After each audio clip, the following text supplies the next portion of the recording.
अरे भाई केस 2 से ही क्यों लिए? तो मैंने केस 2 के अंदर ये मैंने डायरेक्टली ये वैल्यू क्यों लिख दिया? तो बेटा एक चीज देखो, मैं यहाँ पे इस एक्सयू की जगह क्या पुट कर रहा हूँ, एक्सयू लिमिट, इस एक्सयू की जगह क्या पुट कर रहा हूँ, एक्सयू लिमिट। तो ये मोमेंट कौन सा हो गया, एमयू लिमिट। तो भाई मैं दोबारा वापस ये इक्वेशन यहाँ पे क्यों लिखूं, डायरेक्टली वैल्यू ले सकता हूँ, देन ओके, है ना।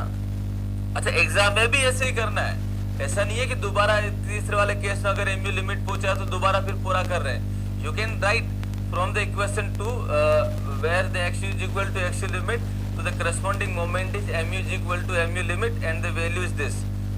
सीधा लिखिए, अच्छा लगेगा एग्जामिनर को। 262 ठीक है। अंकित और सितेश सबका डाउट क्लियर हो गया होगा जहां तक मैं समझता हूं।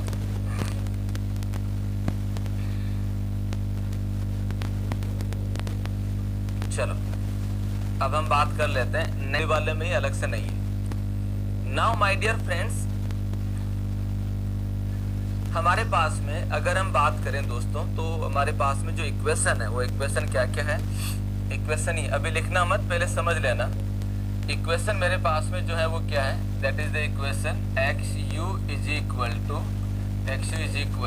0.87 F Y into A S T divided by 0.36 B into X U into F C K. Here it is, ये हमारे पास में एक इक्वेशन है एक्स यू की निकालने की इक्वेशन। अब यहाँ पे ध्यान दो, मैं कमेंट नहीं देख रहा, ये एक्स यू की इक्वेशन है। इस एक्स यू की इक्वेशन को मैं रेंडमली कहीं पे भी यूज नहीं कर सकता। क्यों नहीं कर सकता? क्योंकि एक्स यू का जो यूनिट आ रहा है वो एमएम में आ रहा है। अगर मैंने इसको किसी फोर्स से मल्टीप्लाई कर दिया तो भाई मेरे पास में ये मोमेंट बन जाएगा। भाई यूनिट एमएम है और इसको फोर्स से मल्टीप्लाई किया, फोर्स का यूनिट होता है किलो न्यूटन, ये हो जाएगा मीटर, एमएम को मान लो मीटर में कर दिया तो ये मेरे पास क्या हो गया, मोमेंट का यूनिट हो गया, यानी कि जो प्रॉपर्टी है वो मोमेंट पे कन्वर्ट हो जाएगी। तो मैं इस वाली वैल्यू को या इक्वेशन को रेंडमली कहीं पे भी यूज नहीं कर सकता, because it change the mode या नेचर ऑफ द फोर्सेस। अगर वो लोड है तो मोमेंट हो जाएगा, एंड ठीक है, तो इसको मैं डायरेक्टली यूज नहीं कर सकता। तो मैं इसमें क्या कर रहा हूँ, मैं इसमें क्या कर दे रहा हूँ, दोनों साइड यहाँ पे भी d से डिवाइड कर देता हूँ और यहाँ से भी d से डिवाइड कर देता हूँ। d is the effective depth. तो जैसे ही मैं d से डिवाइड करता हूँ देन मेरे पास में अब ये जो है ये कांस्टेंट बन गया। अब ये क्या बन गया, कांस्टेंट बन गया। तो ये कांस्टेंट है तो ये इक्वल टू दिस, तो ये भी कांस्टेंट बन गया। Now it become the constant and it can be use wherever I want. खासियत क्या होगी इसकी, ये जो फोर्स लग रहा है उसका नेचर चेंज नहीं करेगा, ठीक है ना। तो मैं इसी चीज को लेके आगे यूज करूंगा। तो यहां से अगर मैं बोल देता हूं if X U by D less than है X U limit by D से, तो भाई मेरे पास में ये जो सेक्शन होगा वो कौन सा हो जाएगा, that is under reinforce section, under reinforce section, under reinforce section हो जाएगा, ठीक है।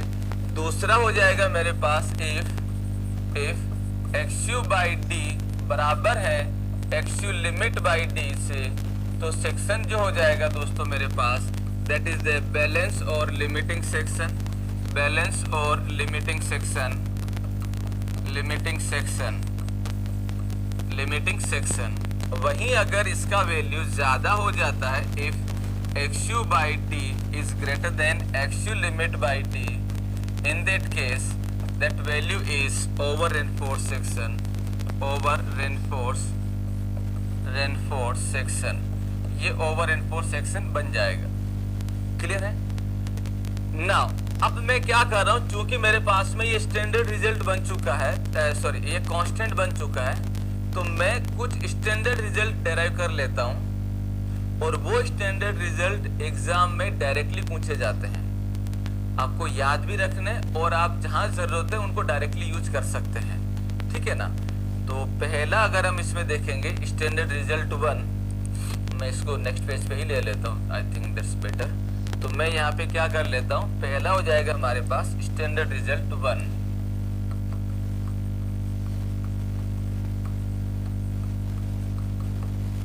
Standard result 1। तो भाई हमारे पास में जो इक्वेशन है that is mu is equal to 0.36 b into XU into FC K into D minus 0.42 into XU, 0.42 into XU।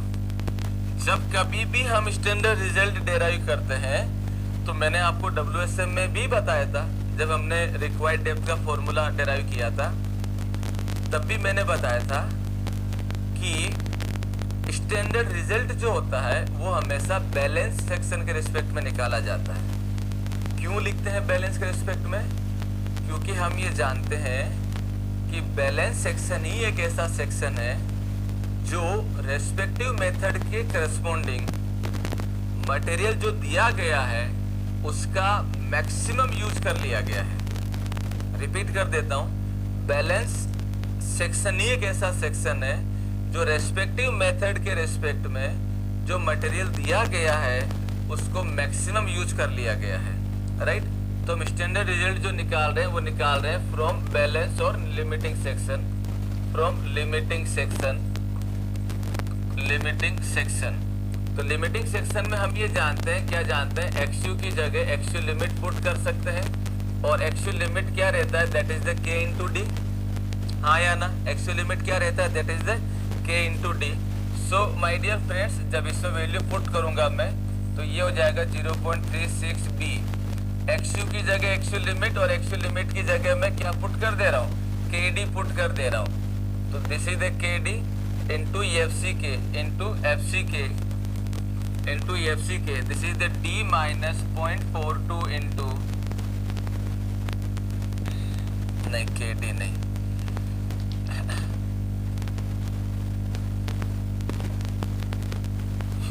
Sorry, इसको मैं चेंज कर रहा हूँ, बाद में इसको KD वाले पार्ट में रखूंगा। मैं क्या कर रहा हूँ, इसको भी XU ही रख रहा हूँ।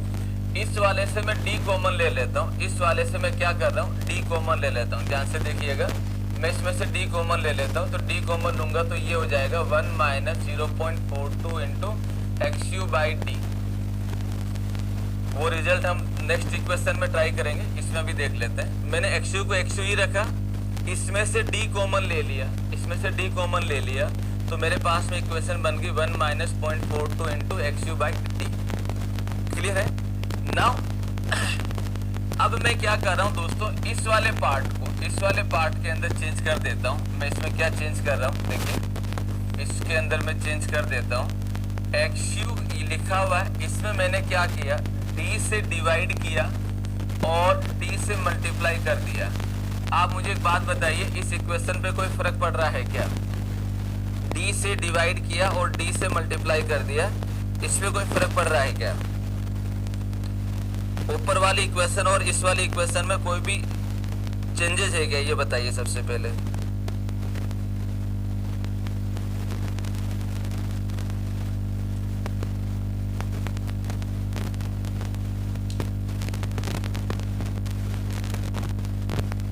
This mu is equal to 0.36, ये टर्म्स मैं यहीं रख रहा हूँ, that is the XU by D, XU by D into ये टर्म्स इसके साथ में ले लेता हूँ 0.42 into XU by D, XU by D।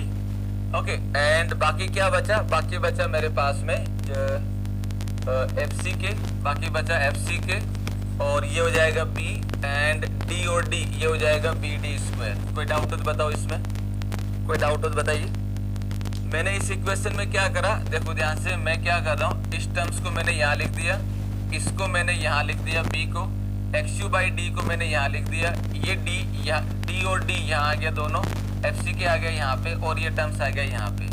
Same है, कोई अंतर नहीं है इसके अंदर, राइट। तो माय डियर फ्रेंड्स, अब अगर मैं इस टर्म्स को देखता हूँ, अगर मैं इस टर्म को देख रहा हूँ तो ये जो टर्म है वो मेरे पास पर्टिकुलर ग्रेड ऑफ स्टील के लिए कांस्टेंट है, पर्टिकुलर ग्रेड ऑफ स्टील के लिए कांस्टेंट है। कैसे? हम ये जानते हैं, for limiting section, for limiting section, limiting section XU by D is equal to XU limit by D होता है, XU लिमिट बाई D होता है। यही अभी हमने लिखा है, लुक एट दिस, अगर मैं बैलेंस सेक्शन की बात करता हूँ तो X by D is equal to X limit by D होता है। और हम ये अच्छे से जानते हैं कि भाई एक्चुअल लिमिट जो होता है दैट इज द के इंटू डी होता है। तो अगर मैं एक्चुअल लिमिट बाई डी लिखूंगा तो क्या हो जाएगा, तो मैं इसको अगर एक्चुअल लिमिट बाई डी लिखूंगा तो इसका वैल्यू क्या बन जाएगा, के हो जाएगा। यानी कि एक्चुअल लिमिट बाई डी की जगह मैं क्या लिख सकता हूँ, के लिख सकता हूँ। और के जो है that is the limiting neutral axis depth factor, जिसका वैल्यू 250 के लिए Fe 250 के लिए 0.53, 415 के लिए 0.48, 500 के लिए 0.46, 550 के लिए 0.44। सो दैट वैल्यू अगर मैं यहाँ पुट करता हूँ, एक्स की जगह एक्स लिमिट बाई डी हो जाएगा, इसकी जगह एक्स लिमिट बाई डी हो जाएगा और उसकी जगह के हो जाएगा। तो ये जो पार्ट है मेरे पास ये कांस्टेंट बन जाएगा और that is called limiting, that is called moment, that is called moment resisting coefficient. वहां पे WSM हम लोग Q के द्वारा लिखते थे, यहाँ पे इसको किसी और टर्म्स के द्वारा नोट कर दो, कोई फर्क नहीं पड़ेगा, ठीक है ना। तो यहाँ पे मैं इस टर्म्स को दे देता हूँ, दैट इज द RU हो जाएगा आपके पास में moment resisting coefficient, right. So that is equal to MU limit is equal to, ये हो जाएगा दैट इज व्हाट, मैं इसको यहाँ पे एक इक्वेशन और बना लेता हूँ ताकि किसी स्टूडेंट को अगर कंफ्यूजन हो तो वो भी क्लियर रहे। तो मैं इसमें क्या चेंज कर देता हूँ, अब यहाँ पे लिख देता हूँ MU limit is equal to 0.36। जब मैंने लिमिट लिखा तो यहाँ पे क्या हो जाएगा, that is x limit by D bracket के अंदर 1 minus 0.42 into x limit by D into FC के दैट इज BD स्क्वायर। और एक्स लिमिट बाई डी की जगह हम लोग के लिख सकते हैं। तो भाई मेरे पास ये जो टर्म्स है वो मेरे पास बन गया, दैट इज ये बन गया RU। इसको मैं RU से डिनोट कर देता हूँ, इट इज द RU। तो भाई मेरे पास जो इक्वेशन बन रहा है that is MU limit is equal to RU FC K BD square. वहां पे हम लोग WSM में लिखते थे QBD स्क्वायर, ठीक है। WSM के अंदर यहाँ पे ये वैल्यू लिख रहे हैं, राइट। चलिए अब आते हैं, अब हमें ये तो पता चल गया कि ये ग्रेड ऑफ स्टील पे डिपेंड करता है। तो माय डियर फ्रेंड्स, अगर मैं यहाँ पे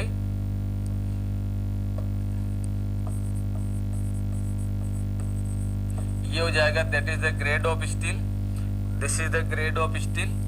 और यहाँ पे अगर मैं actual limit by D is equal to K का वैल्यू देखूंगा तो वो हम जानते हैं क्या होगा, है ना। और यहाँ पे हो जाएगा that is MU limit is equal to that is RU FC K BD square. तो मैं यहाँ पे क्या कर रहा हूँ, इस RU का वैल्यू कितना आएगा वो मैं यहाँ पे मेंशन कर देता हूँ। इसका वैल्यू कितना आएगा वो यहाँ पे लिख लेते हैं। तो सबसे पहले आता है हमारे पास में Fe 250। तो दोस्तों 250 के लिए K का वैल्यू हो जाएगा दैट इज 0.53 0.53। तो इसका वैल्यू हो जाएगा 0.53। जब आप 0.53 इसमें पुट करेंगे तो then you will get the value that is ये आ जाएगा 0.148 FC के BD स्क्वायर। तो ये जो वैल्यू आया है वो ये है 0.148 FC के BD स्क्वायर, ठीक है। इसी तरीके से अगर मैं Fe 415 की बात करूंगा तो इसके लिए वैल्यू होगा 0.48। और Fe 415 के लिए अगर आपको MU लिमिट निकालना है तो ये हो जाएगा 0.138 FC के BD स्क्वायर, ठीक है। एंड Fe 500 के लिए अगर आप वैल्यू देखोगे, अगर आप 500 के लिए वैल्यू देखते हो तो उसका वैल्यू हो जाएगा 0.46 and this equation is 0.138 FC K BD square. ये आपके पास में जो इक्वेशन बनी है, ये जो इक्वेशन है, ये इक्वेशन है MU लिमिट की। माने अगर आपको ये बोला जाता है, अगर आपको ये बोला जाता है फॉर एग्जाम्पल आपको ये बोला गया दैट इज व्हाट, कोई भी सेक्शन है 300 इंटू 500 mm इफेक्टिव डेप्थ और हमें M25 कंक्रीट दे रखा है और Fe415 स्टील दे रखा है और आपसे पूछा गया है कि इसका MU लिमिट कितना होगा। आपसे पूछा, ऑब्जेक्टिव आते हैं ये और JEN में आप भी रखे हैं ऐसे, आपसे पूछा गया इसका MU लिमिट कितना होगा। तो MU लिमिट कितना होगा, तो अभी तक इसको अगर मैं छोड़ दूं तो अभी तक हम क्या करते थे, C इंटू लिब्राम या T इंटू लिब्राम वाली इक्वेशन में पुट करते थे XU की जगह XU लिमिट और देन वैल्यू निकालते थे। तो वो नहीं करना है, आप डायरेक्टली ये लिख सकते हैं फॉर Fe415 के लिए MU लिमिट का जो वैल्यू हो जाएगा that MU limit is equal to 0.138 FCK BD square होता है। तो यहां से आप डायरेक्टली वैल्यू पुट करिए और ये आ जाएगा 0.138 FCK 25 into BD square, B हो जाएगा 300 into D square that is the 500 का square. So you will get the direct value MU limit and MU limit का जो वैल्यू होगा that is the 0.138 into FCK into BD square. So that value is 258.75 kNm। ठीक है, तो आप directly ऐसे value निकाल सकते हैं और ये इक्वेशंस एग्जाम में वैलिड है, इवन ऑब्जेक्टिव में भी पूछी गई है, राइट। ये 0.133 है, ये दोनों वैल्यू सेम नहीं है। ठीक है बेटा, तो ये आपको ये याद रखना है, एग्जाम में आप डायरेक्टली यूज कर सकते हैं, राइट। चलो जी, तो इसको पहले ये लिखो फिर आगे बढ़ते हैं। तो हेडिंग लगाइए स्टैंडर्ड रिजल्ट, हेडिंग लगाइए स्टैंडर्ड रिजल्ट और पहले ये लिखिए और उसके बाद में आगे बढ़ते हैं। फटाफट लिखो इसको।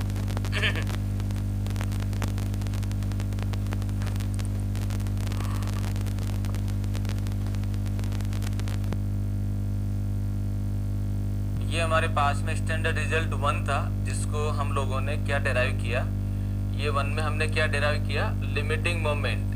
इसके अंदर हमने क्या डेराइव किया, लिमिटिंग मोमेंट, यानी कि अगर हमें MU लिमिट निकालना है तो हम लोग डायरेक्ट इसको यूज कर सकते हैं। MU लिमिट निकालना है तो हम लोग डायरेक्ट इसको यूज कर सकते हैं, जो हमने इक्वेशन डेराइव करी है और उसको लेके हमने न्यूमेरिकल भी देख लिया। That was the standard result 1। Now standard result 2, now standard result 2,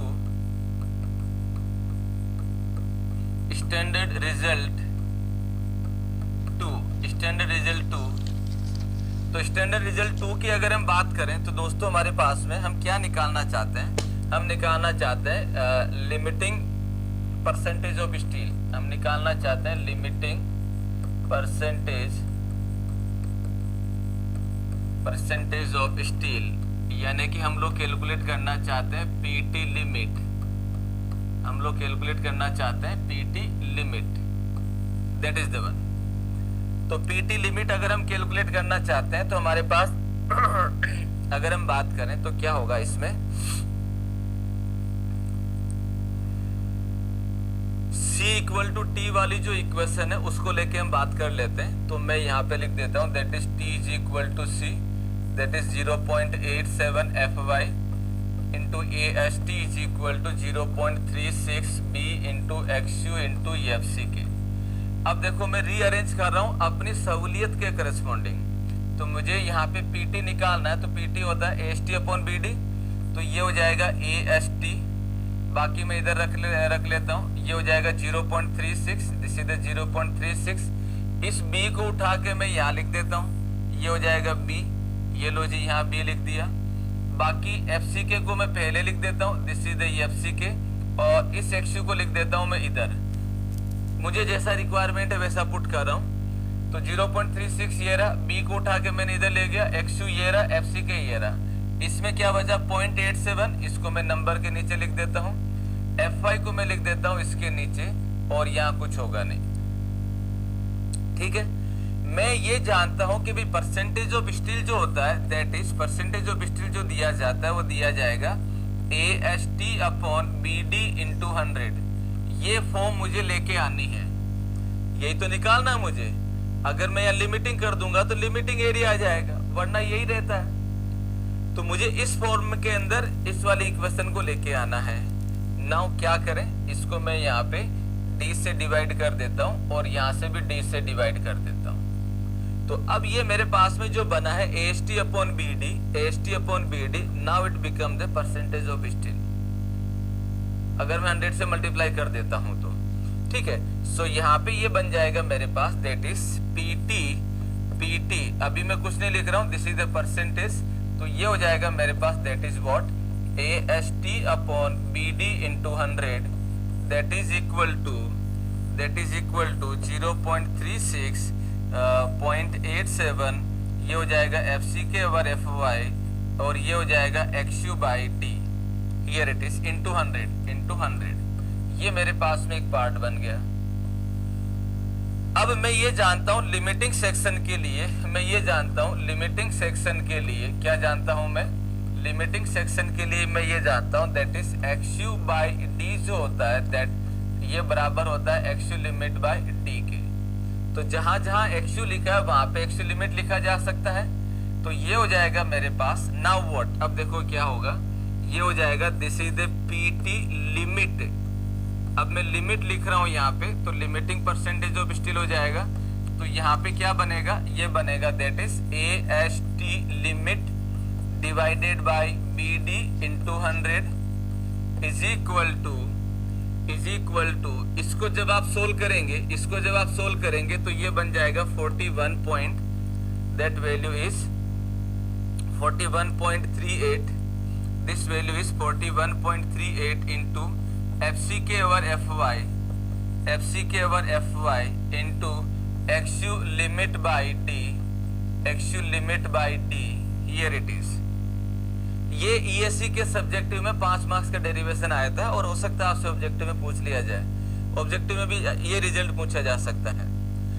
so my dear friends, अगर मुझे परसेंटेज ऑफ स्टील की बात करनी है, लिमिटिंग परसेंटेज ऑफ स्टील की बात करनी है, so that I can derive by using the grade of concrete and grade of steel. Grade of steel पता होगा तो XU लिमिट बाय D का वैल्यू क्या होता है मैं ये जानता हूं। तो पर्टिकुलर ग्रेड ऑफ स्टील के रेस्पेक्ट में ये कांस्टेंट और ग्रेड ऑफ कंक्रीट के रेस्पेक्ट में ये कांस्टेंट। तो ये जो परसेंटेज ऑफ स्टील हम लोग दे रहे हैं ना, ये परसेंटेज ऑफ स्टील दिया जा रहा है with respect to grade of material. Dimension क्या है, लोडिंग क्या है, उसके रेस्पेक्ट में जो वैल्यू आएगा दैट इज डिफरेंट। बट अगर जो मैंने मटेरियल दिया है वो मटेरियल कितना, उस मटेरियल के लिए हमें कितना लिमिटिंग स्टील देना होगा वो हम लोग यहां से डेराइव कर रहे हैं। क्लियर हो गया। और ये जो है यहां से अगर मैं देखता हूं, सो ये डिपेंड करता है, depends on grade of steel, depends on grade of concrete and grade of material, grade of concrete and grade of steel, दोनों पे क्या कर रहा है दोस्तों, ये डिपेंड कर रहा है, दोनों पे ये डिपेंड करता है। तो पर्टिकुलर ग्रेड ऑफ स्टील यानी ग्रेड ऑफ कंक्रीट के लिए अगर हम बात करें तो क्या होगा, इसमें अगर हम वैल्यू लिखते हैं, सो दैट वैल्यू इज तो ये जब हम वैल्यू लिखेंगे तो क्या हो जाएगा, ये वैल्यू हो जाएगा हमारे पास, दैट इज व्हाट, यहाँ पे हो जाएगा this is the grade of steel, grade of steel, and यहाँ पे हम लोग लिख सकते हैं that is the XU limit by D, XU limit by D यानी कि that value is the K, and यहाँ पे आ जाएगा PT लिमिटिंग, ये वाला जो हमने लिखा है दैट इज द परसेंटेज, और ये हम लोग जो है FCK की टर्म्स में निकाल लेते हैं, FCK की टर्म्स में निकाल लेते हैं। So my dear friends, FE 250 के लिए अगर मैं वैल्यू देखता हूँ तो K का वैल्यू हो जाएगा 0.53, K का वैल्यू हो जाएगा 0.53, and this value comes out 0.088 FCK। यहाँ पे 0.53 पुट किया, यहाँ पे 250 पुट किया, सोल्व करेंगे तो you will get this value. Similarly अगर मैं FE415 के लिए देखता हूं, so that value is 0.48 and this is the 0.479 FCK। कई बार इसको 0.048 भी बोल सकते हो, नॉट ए बिग इश्यू। 2 या 3 डिजिट में अगर रखते हैं तो FE500 के लिए दिस वैल्यू बिकम्स 0.46 एंड इसका जो आंसर आएगा दैट इज 0.038। तो 0.038, तो आप इसको एक काम करो, इसको 8 ही कर दो, 48 ही कर दो। चलो, ये आ जाएगा आपके पास जो है वो टेबल। अब ये तो लिमिटिंग परसेंटेज है given with respect to material जो हमने दिया उसके रेस्पेक्ट में। अब अगर मैं इसी से ही एक बात और देखूं तो क्या हो जाएगा, अगर मेरे पास if PT percentage of steel जो हमने कैलकुलेट किया है वो अगर लेस देन है PT लिमिट से, तो भाई सेक्शन जो होगा वो हो जाएगा अंडर रेनफोर्स, सेक्शन हो जाएगा अंडर रेनफोर्स। अगर मेरे पास दूसरा हो जाएगा PT जो हमने कैलकुलेट किया, if that is equal to PT limit, then उस केस में हम लोग ये बोल सकते हैं that is the limiting section. And if it is more, PT जो है अगर ये ज्यादा है, ये परसेंटेज में सारा, ठीक है ना, तो ये परसेंटेज में अगर PT लिमिट परसेंटेज से ज्यादा आ जाता है जो आपने कैलकुलेट किया है, then the section becomes over reinforce. Clear है? इससे रिलेटेड भी एग्जाम में चीजें पूछी गई है कि परसेंटेज ऑफ स्टील कम है या ज्यादा है तो क्या सेक्शन होगा, नोट करिए।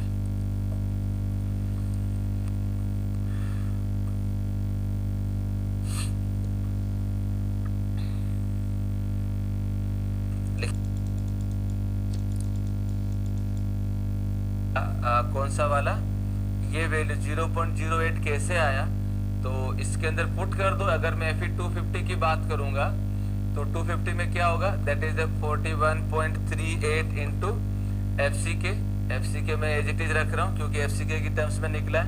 250 के लिए FY हो जाएगा 250 and actual limit by D 250 के लिए होता है 0.53। तो जब आप इसको सोल्व करेंगे then you will get the value, what is this, 0.0877256। हम 3 डिजिट तक बोल रहे हैं तो this is the 0.088 and FCK तो है ही सही, तो दिस इज द FCK।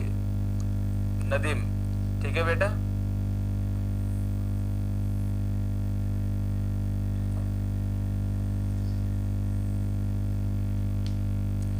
किसी स्टूडेंट ने पूछा था परसेंटेज कैसे निकालते हैं, तो भाई परसेंटेज जो हम लोग निकाल रहे हैं दैट इज परसेंटेज, पहले इसको लिखो फिर एक काम करते हैं, परसेंटेज भी बता देते हैं जो आपको आता है। लिखो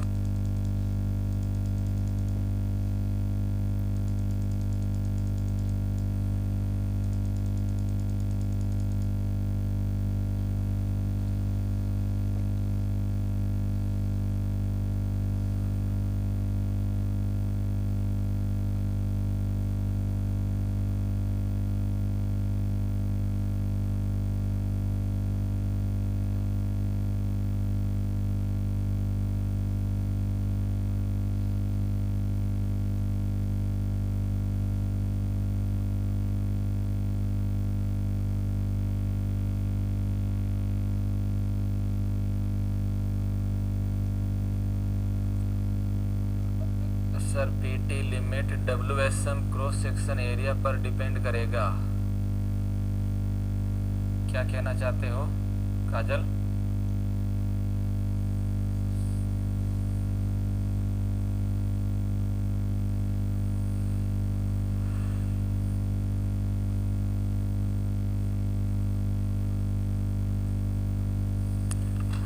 चलिए, तो ये लिख लिया होगा सबने। So this is the standard result.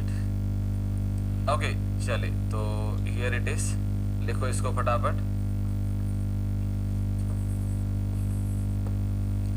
Question दे रखा है as per IS code as per IS code the ratio of stress in concrete to its characteristic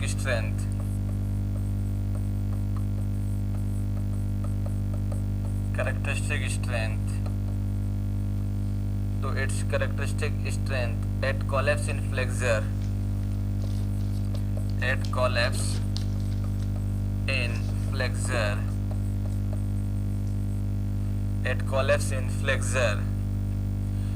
for the design purpose is taken as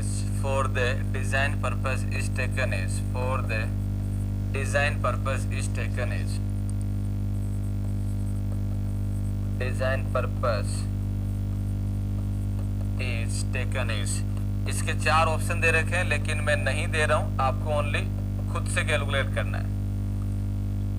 ठीक है, करिए। क्या कह रहे हैं, size of beam के बारे में पूछ रही है। PT limit ST upon BD divided by BD into 100 पे भी डिपेंड करेगा, परसेंटेज ऑफ स्टील करेगा बेटा।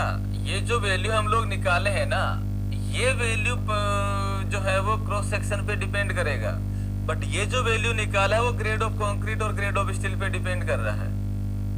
ठीक है ना, चलो ये आंसर दो। जैसा हमने कल बोले थे कि आज की क्लास में अच्छे क्वेश्चन होंगे, तो मैं कोशिश ये कर रहा हूँ कि टॉपिक के साथ ही कुछ करवा दूं। अगर लास्ट में समय रहा तो हम लोग प्रैक्टिस जरूर करेंगे। अरे यार, हाँ जी, what is the answer of this question?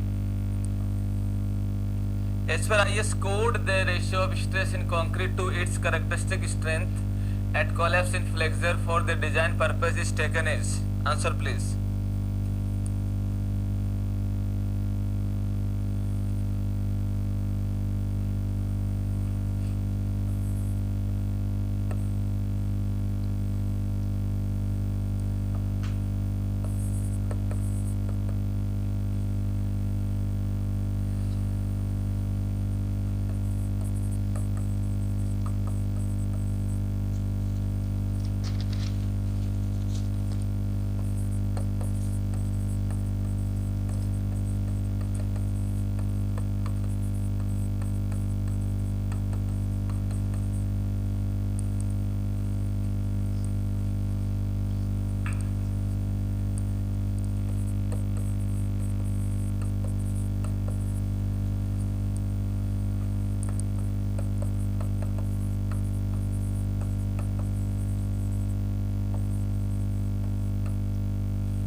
क्या आंसर होगा भाई इसका? एनीवन?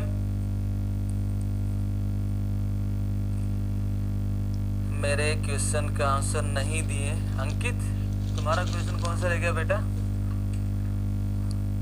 इसका आंसर दीजिए जो क्वेश्चन यहाँ पे लिखा हुआ है एज पर IS कोड वाले का।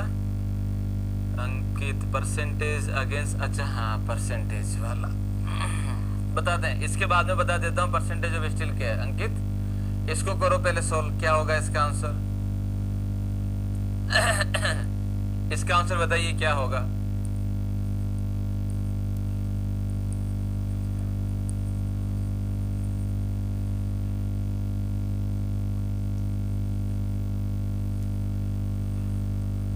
अगर मैं ऑप्शन देता हूं तो आप लोगों की सोच और आपका जो प्रैक्टिस होगा या माइंड जो वर्क करेगा वो सिर्फ उन्हीं 4 ऑप्शन की डायरेक्शन में सोचेगा।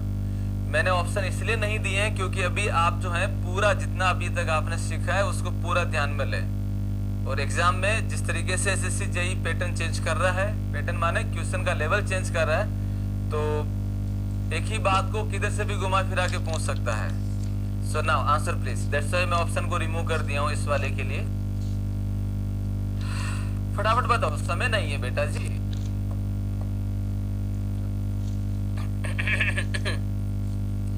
नहीं आया है सर।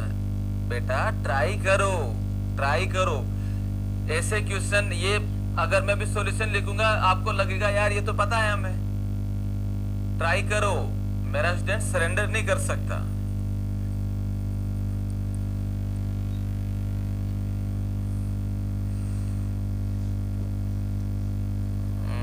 अब कृष्णन, चंदन, ऋषिकेश, क्या बात है।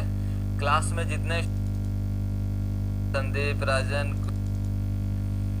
प्रिंस, तुम्हारा दूसरा आंसर एक्सेप्ट नहीं है।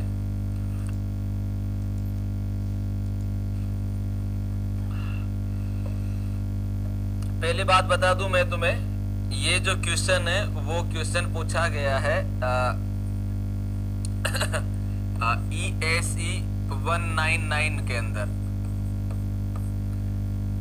चूंकि छोटा क्वेश्चन है, एक लाइन का है, तो आप लोगों के एग्जाम में पूछा जा सकता है ना, कोई बड़ी बात है नहीं इतना। ये 1 लाइन वाले क्वेश्चन आपको करने भी हैं। अगर आप शांति से पढ़ेंगे ना तो सब पता है तुम्हें। एज पर IS कोड यानी कि 456 रेशियो होगा stress in concrete.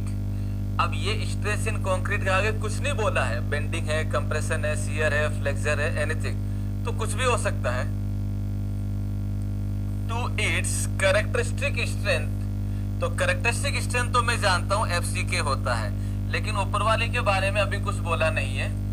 Strength eight collapse in flexor, तो भाई कंक्रीट की बेंडिंग में जो है कितनी स्ट्रेस लेते हैं हम लोग, तो हम लोग स्ट्रेंथ कंसीडर करते हैं 0.67 FCK। आगे क्या लिखा, फॉर द डिजाइन पर्पस, तो डिजाइन के अंदर हम लोग जो स्ट्रेस लेते हैं that is called design stress, और कंक्रीट की डिजाइन स्ट्रेस जो होती है that value is 0.45 FCK, 45 FCK। So here the answer is 0.45 से 45 कैंसिल आउट, तो ये आंसर हो जाएगा 0.45, 0.45।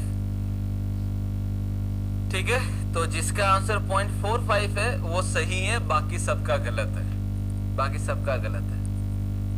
Right, so that is the one. Clear है? नाउ नेक्स्ट क्वेश्चन, ये ऐसे पूछे जा सकते हैं तुमसे। चलो दूसरा क्वेश्चन का आंसर बताओ।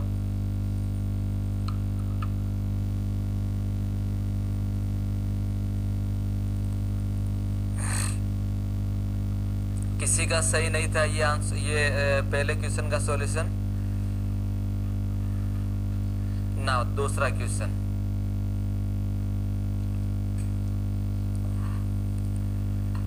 प्रिंस जल्दबाजी नहीं करना है बेटा,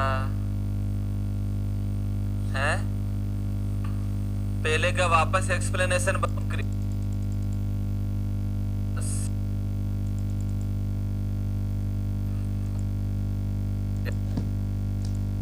ये वैल्यू WSM के अंदर यूज की गई है, पुराने कोड में यूज की गई है, ठीक है ना, 0.446 पुराने कोड में यूज की गई है। Now this value is change into the 2 decimal place, so this value becomes 0.45। सो अब ये डेटा अब ये नहीं यूज करते हैं।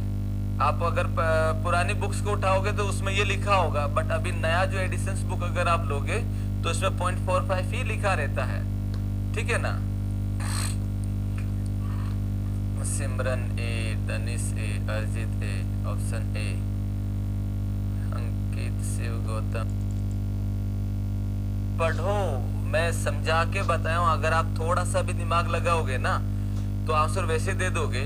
एज कंपेयर टू WSM के कंपैरिजन में the LSM take concrete to, अगर मैं WSM में कंक्रीट की बात करता हूं तो that is the sigma CBC, और ये होता है FCK बाई 3 से वैल्यू निकालते हैं। यानी कि अगर मैं कर्व देखूंगा तो ये अगर FCK है तो भाई कंक्रीट जो है WSM कंक्रीट को यहीं तक यूज कर रहा है, दैट इज द FCK/3। वहीं अगर मैं LSM में देखता हूं तो LSM इसको लेके आगे बात करता है। LSM यहां से लेके 0.002 से लेके 0.0035 यहाँ पे आके बात करता है। तो आंसर तो वैसे ही दे दो कि भाई WSM जो रहता है उसकी कहानी ओनली यहीं तक बात करती है, जबकि LSM की कहानी जो है वो यहां तक जाती है। अगर मैं साइज इफेक्ट फैक्टर कंसीडर कर लूं, पार्शियल सेफ्टी इफेक्ट कंसीडर कर लूं, तो भी वैल्यू रिड्यूस होके यहीं तक आएगी, इतना नीचे नहीं आती है। ठीक है, तो यहाँ पे अगर हम देखें तो भाई वैल्यू जो होगा मेरे पास, LSM जो है कंक्रीट को हायर स्ट्रेस लेवल पे ले जाता है then the WSM।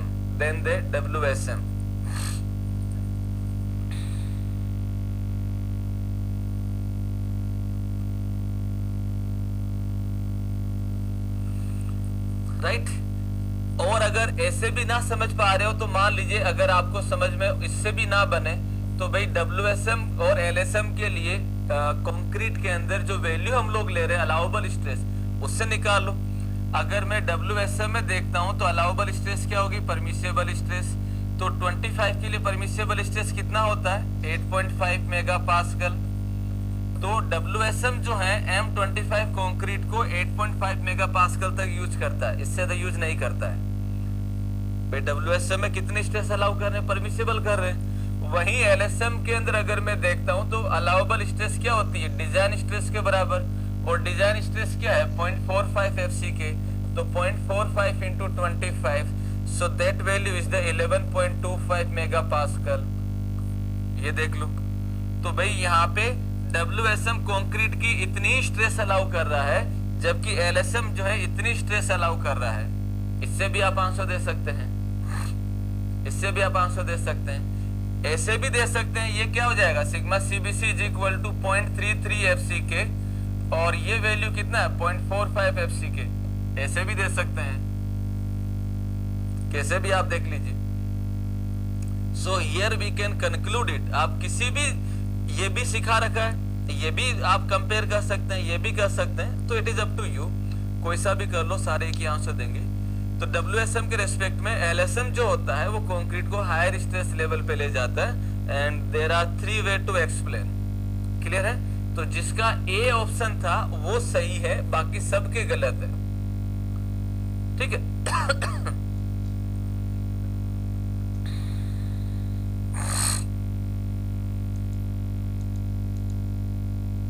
In grade of concrete 20 and steel, मैं आपको सीधा डेटा लिख देता हूं। M is equal to 13 and grade of concrete this is the M20 and M20 grade of steel 415 FE 415।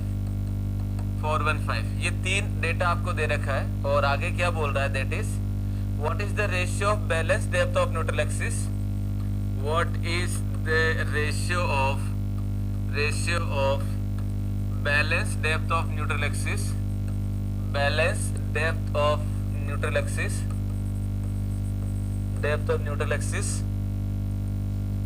H पर LSM2, H पर LS नहीं, H पर WSM है, हाँ H पर WSM2 balance depth of neutral axis, H पर LSM, बताइए क्या होगा। इसको सोल्व करने के लिए आपके पास में एग्जामिनर ने इसको सोल्व करने के लिए आई थिंक 48 सेकेंड्स कुछ दिए थे। आपको मैं 1 मिनट दे रहा हूं, आप भी क्या याद रखोगे, सोल्व करिए। Time start now.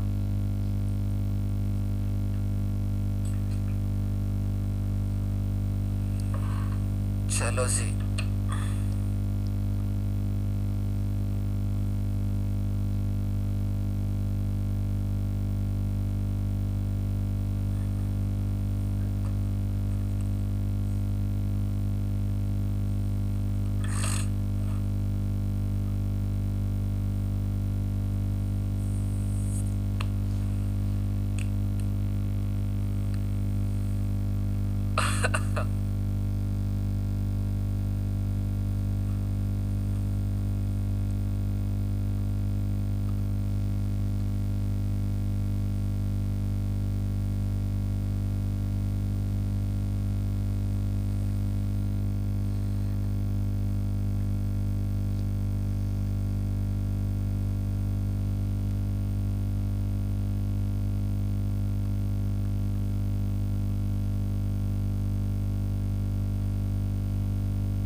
Krishnan, okay. Solution बना रखा है कृष्णन बेटा तुमने, दैट्स गुड। सिद्धार्थ गलत है।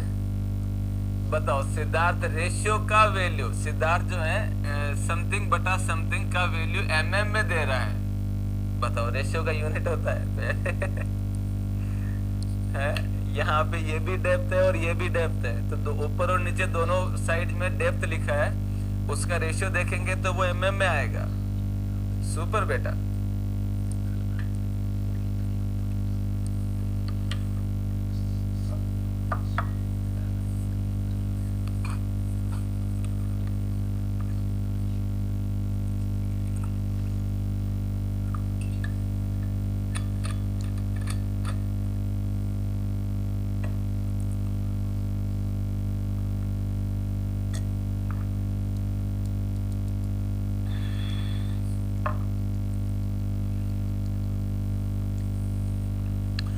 चलिए टाइम हो गया, अब इससे ज्यादा समय नहीं दे पाएंगे। तो भाई क्या होगा अगर हम इसमें हम वैल्यू देखें तो ये आ जाएगा, क्या दे रखा है, modular ratio that is m equal to 13, m 20 दे रखा है। 20 के लिए मॉड्यूलर रेशियो 13.33 होता है ना। 20 के लिए अगर मैं देखता हूँ m 20 के लिए मॉड्यूलर रेशियो जो होता है दैट इज द 13.33 होता है, तो इन्होंने बट 13 दे रखा है, दैट्स ओके। ओके तो ये वैल्यू हो जाएगा Fe415 दे रखा। What is the ratio of balance depth of neutral axis. तो भाई balance depth of neutral axis Fe415 के लिए बात करता हूँ तो Xe हो जाएगा K इंटू डी, है ना, K इंटू डी। और मैं ये जानता हूँ दैट इज 250 के लिए Xe का जो वैल्यू होता है that is the 0.40 into D, and 415 के लिए होता है 0.289 इंटू डी, एंड 500 के लिए होता है 0.253 इंटू डी। Xe का वैल्यू यही होता है, राइट। चलो तो इसमें देख लेंगे। तो क्या बोल रहा है, WSM से हमें बताना है, WSM से Xe से किसका रेशियो बताना है, LSM। तो ये हो जाएगा LSM के अंदर हो जाएगा एक्चुअल लिमिट। एक्चुअल लिमिट का वैल्यू क्या होता है, एक्चुअल लिमिट का वैल्यू हो जाएगा that is the actual limit 250 के लिए होता है that is the 0.53 into D, इसके लिए 0.48 इंटू डी, इसके लिए 0.46 इंटू डी। क्लियर है। हमसे पूछा गया WSM से LSM का रेशियो कितना होगा, ग्रेड ऑफ स्टील 0.45 दे रखा है, so this is the 0.289 divided by 0.48 into D. ये जो वैल्यू निकाला है हमने, ये वैल्यू निकाला है m इक्वल टू 13.33 को यूज करते हुए, ठीक है। तो बट हमें 13 दे रखा है, तो जो भी यहाँ पे रेशियो आएगा उससे स्लाइटली कम ही लेना है हमें। तो जब इसको सोल्व करेंगे तो आंसर आ जाएगा मेरे पास that is 0.289 divided by 0.48, so this value is 0.60। तो मुझे इससे स्लाइटली लेस लेना है क्योंकि यहाँ पे 13 दिया है और यहाँ पे हम ज्यादा को लेके बात किए थे, सो ये अप्रोक्स आ जाएगा 0.58 के लगभग, ठीक है। तो यहाँ पे 7/12 को हम सही मान सकते हैं।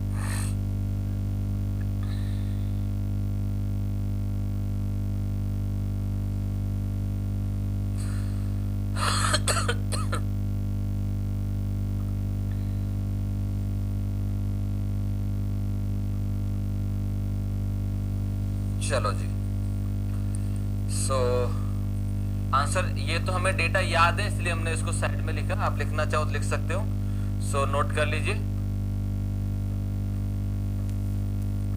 इसके बाद में 2 या 3 पेज छोड़ दीजिए, हर टॉपिक के बाद में छोड़ना है, आपको पता है अच्छे से, कुछ नया मिल जाए, कुछ एक्स्ट्रा क्वेश्चन या कुछ जो प्रॉब्लम बार बार आ रहा है और वो अच्छे लेवल का है तो आप उसको नोट कर लीजिए। You can remember that questions also, not a big issue. फटाफट लिख लो इसको। तो जिसका ये आंसर था वो सही है, बाकी सबका गलत है।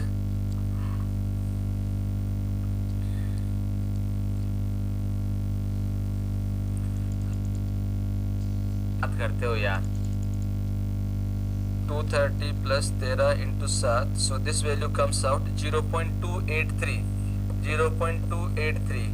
तो मैं इसी चीज को यहाँ पे पुट कर दूंगा, तो ये हो जाएगा 0.28 डिवाइडेड बाय 0.48, डी से डी हो जाएगा, कैंसिल आउट, ये आ जाएगा मेरे पास में, ये आ जाएगा 0.28 डिवाइडेड बाय 0.48, एक minute, 0.28 divided by 0.48, so this value is the 0.58, that's why मैंने ये वैल्यू लिखा था।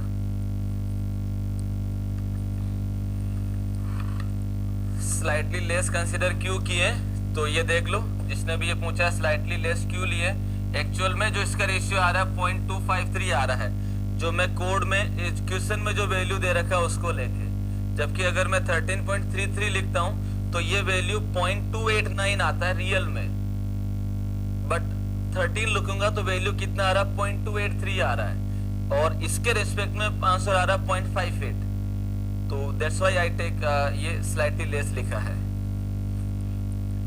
विशाल एंड तनिष्का, अगर ऑप्शन में 0.6 भी होगा, अरे नहीं होगा यार, क्या एग्जामिनर कोई मजाक थोड़ी करने बैठा है कि आपको 0.58 भी दे दिया और 0.6 भी दे दिया, मजाक थोड़ी चल रहा है, ये कंपटीशन एग्जाम है, जॉब के लिए है, तो ऐसा नहीं होगा कि ये भी है और ये भी है।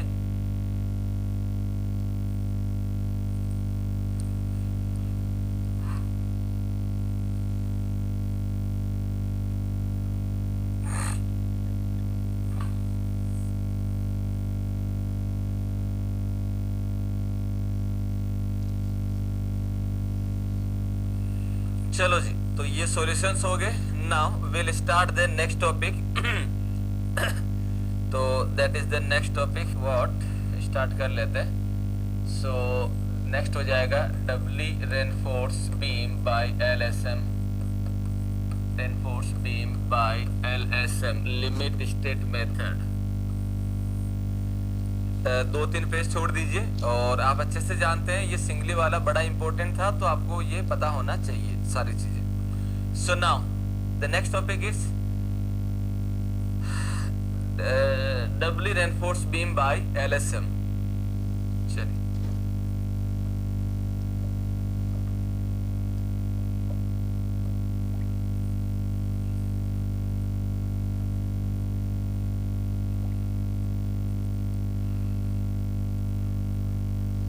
डबली रेनफोर्स बीम क्या होता है, क्या इसकी कहानी होती है, और किन किन सिचुएशन में ये दिया जाता है, और कंप्रेशन में जो हम स्टील लगाते हैं वो स्टील क्या हमने डायरेक्टली लगा दिया या उससे पहले भी कुछ बातें करी थी, तो वो सारी चीजें हम लोगों ने WSM के डबली वाले पार्ट में देख चुके हैं।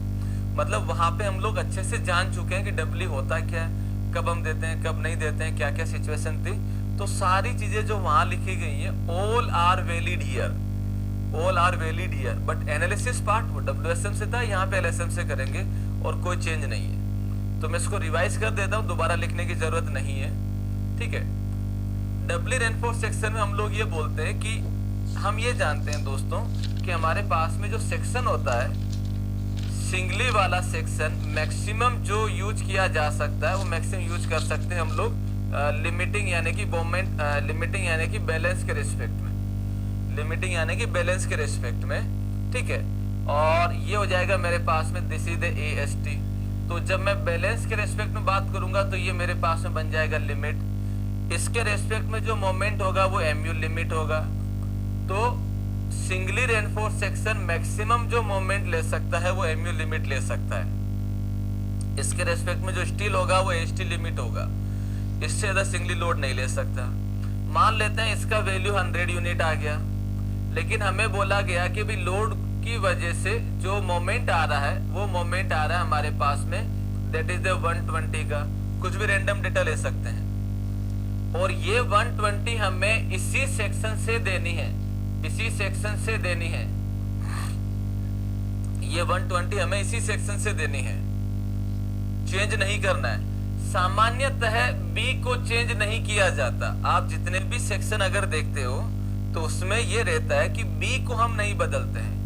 बी जनरली जो है 120, 150 के अराउंड या 200 के अराउंड रहता है। ऐसा नहीं है कि हमारे पास जब ये क्या बोलते हैं ज्यादा मोमेंट ट्रांसफर करना तो बी बदल दो, बी को जनरली नहीं बदलते हैं, ये लगभग कांस्टेंट ही चलता है। वेरिएशन जो भी हम लोग देते हैं वो डेप्थ के रेस्पेक्ट में देते हैं। तो जब कभी भी इसमें हम लोग ये बोल रहे हैं कि डायमेंशंस आर रेस्ट्रिक्टेड, तो हम लोग ज्यादा कंसर्न रहते हैं डेप्थ को लेके, 20 में स्लाइटली रहते हैं, है ना। तो हम क्या बोल रहे हैं कि भाई हम डेप्थ ऑफ सेक्शन नहीं इंक्रीज कर पा रहे, यानी कि क्रॉस सेक्शन डायमेंशन नहीं इंक्रीज कर पा रहे। तो जब हम इसका क्रॉस सेक्शन डायमेंशन नहीं इंक्रीज कर सकते और हमें ज्यादा मोमेंट ट्रांसफर करना है, तो ऑब्वियस सी बात है हमें कंप्रेशन में भी स्टील लगाना पड़ेगा। तो हम क्या कर रहे हैं, यहाँ पे कंप्रेशन में स्टील लगा रहे हैं, दैट इज द ASC। तो कंप्रेशन में स्टील लगाने से पहले हमने इसका बिहेवियर देखा, तो वो बिहेवियर सेम लगा। ग्रेड ऑफ मटेरियल चेंज करने से मना कर दिया गया, तब हमने ये सारी बातें करी थी। तो doubly reinforce section is design in which कहाँ होता है, किन किन सिचुएशन में, when the moment due to the load is more than the MU limit, पहला। दूसरा हो जाएगा when the dimension of section is not change or restricted, grade of material can not change, right. इन सारी situation में हम लोग ये बोलते हैं कि भी हमारे पास जो है वो डबली रेनफोर्स सेक्शन डिजाइन होता है। Apart from this condition we know that if member is subjected to dynamic load, reversal of stress, vibration या इंपैक्ट लोडिंग, इस केस के अंदर चाहे मोमेंट लेस हो या मोर हो या इक्वल हो, हम हमेशा डबली की तरह डिजाइन करते हैं। रिपीट कर देता हूं, अगर मेंबर जो है या स्ट्रक्चर जो है साइक्लिक लोडिंग से, रिवर्सल ऑफ स्ट्रेस से, dynamic loading, vibration, impact loading, अगर इनमें से किसी भी एक लोड को लेके अगर सब्जेक्टेड है, तो मेंबर हमेशा डबली की तरह डिजाइन होगा, चाहे मोमेंट कम या ज्यादा क्यों ना हो। इसके अलावा एक सिचुएशन ये भी है कि अगर बीम 2 से ज्यादा सपोर्ट पे अगर रेस्ट कर रही है, यानी कि कंटिन्यूअस की तरह है, तब उस केस में ये हमेशा डबली की तरह डिजाइन होगा। क्लियर है? क्यों होगा उसका एक्सप्लेनेशन हमने सारे डायग्राम बना के देख लिए, सिंपली सपोर्टेड बीम का, कैंटिलीवर का, कंटिन्यूअस का, सबका हमने देख लिया है। ठीक है, वो वहां पे हो चुका है, राइट। चलिए, तो ये सारी बातें हम लोग ऑलरेडी देख चुके हैं। Now we are here to analyse. अब हम क्या कर रहे हैं, यहाँ पे हम लोग जो है वो एनालिसिस कर रहे हैं कि हमने जो स्टील लगाया है वो कितना मोमेंट लेगा, कितना नहीं लेगा। तो मैं सीधे इसके एनालिसिस पोर्शन पे आ जाता हूँ, सीधे इसके एनालिसिस पोर्शन पे आ जाते हैं, है ना। तो इसमें हेडिंग लगा लीजिए, दैट इज द एनालिसिस। ये हो जाएगा एनालिसिस। एनालिसिस माने हमें XU निकालना है, XU लिमिट निकालना है और MU निकालना है, दैट्स ऑल। यही करना है, इसके अलावा कुछ करना नहीं है। XU निकालने के लिए मेरे माइंड में पिक्चर क्लियर है। अगर ये WSM से होता तो मैं दोनों साइड एरिया ऑफ कंक्रीट, जो भी कंक्रीट का एरिया, उसके मोमेंट को बराबर करके निकाल सकता था, एरिया मोमेंट इक्वल करके। LSM में मुझे पता है कि अगर मुझे actual depth of neutral axis निकालना है तो मुझे कंप्रेशन में जो मटेरियल लगा है वो कितना फोर्स ले रहा है, टेंशन में जो मटेरियल लगा है वो कितना फोर्स ले रहा है, C और T को बराबर करके निकालना है। क्लियर है? तो बेसिकली NW के अंदर मेरा पहला जो टास्क होगा वो टास्क होगा कंक्रीट, कंप्रेशन में जो भी मटेरियल लगा है, कौन कौन सा, कंप्रेशन स्टील और कंक्रीट, ये कितना लोड ले रही है वो वैल्यू निकालो, और नीचे टेंशन में स्टील कितना लोड ले रहा है वो वैल्यू निकालो। That is my M, right. तो मैं इसमें क्या कर ले रहा हूं दोस्तों, ये हो जाएगा सेक्शन कुछ ऐसे, look at this, here it is the section, now this is the ASC, ये हो जाएगा ASC, area of steel in compression, and here it is the B, and this is the DC, ये हो जाएगा, this is the DC, and ये हो जाएगा that is the XU, that is the XU, here it is, that is the XU, और ये हो जाएगा मेरे पास में that is the AST, area of steel in tension, and it is the neutral axis, this is the depth, this is the depth, effective depth. Clear है? तो ये हमने क्या करना है, इसके लिए बात करनी है। तो माय डियर फ्रेंड्स, इसके लिए जब मैं सबसे पहले क्या कर लेता हूँ, स्ट्रेन डायग्राम बनाता हूँ। तो पहला मैं बना लेता हूँ, that is the strain diagram. Here it is the strain diagram, this is the strain diagram, look at this, this is the strain diagram. तो कंक्रीट में पहले यहाँ पे देखना, अभी लिखना मत। कंक्रीट में maximum bending compressive strain, concrete में मैक्सिमम बेंडिंग कंप्रेसिव स्ट्रेन कितनी आएगी? तो कंक्रीट में maximum bending compressive strain that is the 0.0035। Maximum bending compressive strain in concrete that is 0.0035। Tension steel में मैक्सिमम स्ट्रेन कितनी? तो टेंशन स्टील में maximum strain आ जाएगा 0.87 Fy by ES plus 0.002, that is the maximum strain in tension steel. Compression steel में strain कितनी? Compression steel में strain कितनी? तो यहाँ पे जो भी होगा उसको हम लोग लिख लेते हैं, that is the strain in steel in compression. Compression में जो स्टील है उसमें स्ट्रेन कितनी होगी? That is the epsilon SC। कैसे वैल्यू निकालेंगे? तो भाई निकाल लो, this divided by whole this 0.0035 divided by XU, this divided by this one, तो epsilon SC divided by this, ये कितना है? DC। तो XU में से DC माइनस हो जाएगा, तो वो हम लोग लिख लेते हैं, राइट। तो मैं पहले इसी को लिख लेता हूं, that is the strain diagram, that is the strain diagram. मैं इसी को लिख लेता हूं पहले। तो एप्सिलॉन SC क्या हो जाएगा? एप्सिलॉन SC होगा, दैट इज एप्सिलॉन SC हो जाएगा strain in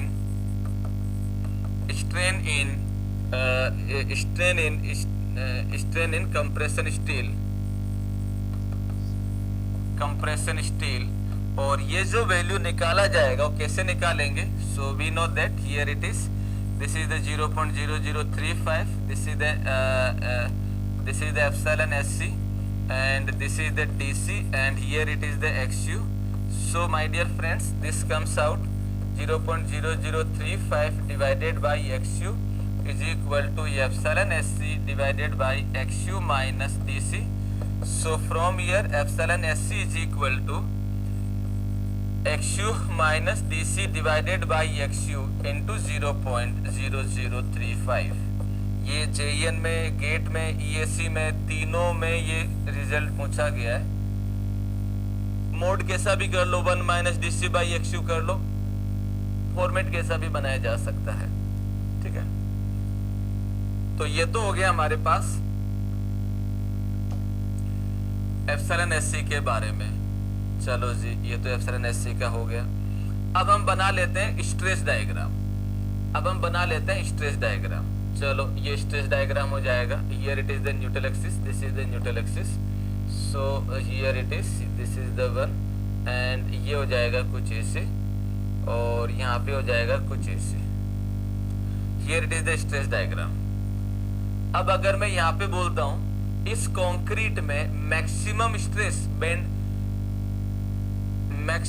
stress in concrete in bending, एक स्टेटमेंट ये। दूसरा ये design compressive stress in concrete in bending, एक ही चीज है, अभी अभी हमने क्वेश्चन भी किया था। तो maximum stress in concrete in bending, तो that value is 0.45 FCK। This is also known as the design stress in concrete in bending, ये भी हम बोल सकते हैं। दिस वैल्यू इज कांस्टेंट, कहां तक कांस्टेंट है? जब तक 0.002 वैल्यू नहीं आता है। तो यहां तक हम लोग ये मानते हैं कि ये मेरे पास में कांस्टेंट रहता है, ये कांस्टेंट रहता है। क्लियर है? कोई इश्यू नहीं है। टेंशन स्टील में कितनी स्ट्रेस होगी? डिजाइन स्ट्रेस इन रेनफोर्समेंट, तो that value is 0.87 FY, 0.87 FY। तो that is the design stress in steel, and ये हो जाएगा हमारे पास, that is the stress diagram, this is the stress diagram. Clear? Now my dear friends, अब अगर हम इसको एनालिसिस करें, तो एनालिसिस करेंगे तो क्या होगा? एनालिसिस अगर हम करते हैं तो क्या होगा, मेरे पास में क्या होगा, इसको अगर हम बात करते हैं तो भाई इसमें, हाँ सबसे पहले हम बात कर लेते हैं। हमें ये देखना है कि भाई ये जो यहाँ पे न्यूट्रल एक्सिस के ऊपर जो है मटेरियल कंसीडर्ड होता है, तो यहाँ पे कंक्रीट भी लगा हुआ है और स्टील भी लगा हुआ है, कंक्रीट भी लगा है और स्टील भी लगा है, दोनों लगा है।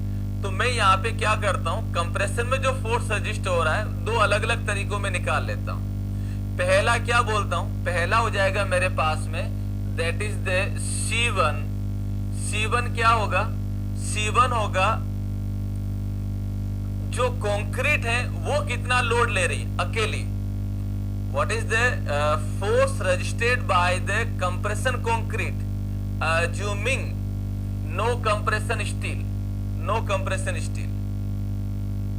ठीक है, तो जब मैं कंप्रेशन स्टील नहीं मानता हूं, तो मैं कंप्रेशन स्टील नहीं मानूंगा तो ये तो सिंगली वाला सेक्शन बन गया, हाँ या ना। जब मैं स्टील नहीं मानता हूं तो क्या हो गया, ये सिंगली वाला सेक्शन बन गया। और सिंगली वाले के लिए हम लोग जो है C1 का वैल्यू लिख सकते हैं। तो मैं यहाँ पे अगर इसका वैल्यू लिखूंगा तो क्या हो जाएगा, ये हो जाएगा हमारे पास दोस्तों C1। C1 क्या होगा, C1 हो जाएगा दैट इज फोर्सेस की बात करें तो पहला हो जाएगा C1। C1 क्या होगा, C1 हो जाएगा resultant compressive force, resultant compressive force, compressive force registered bye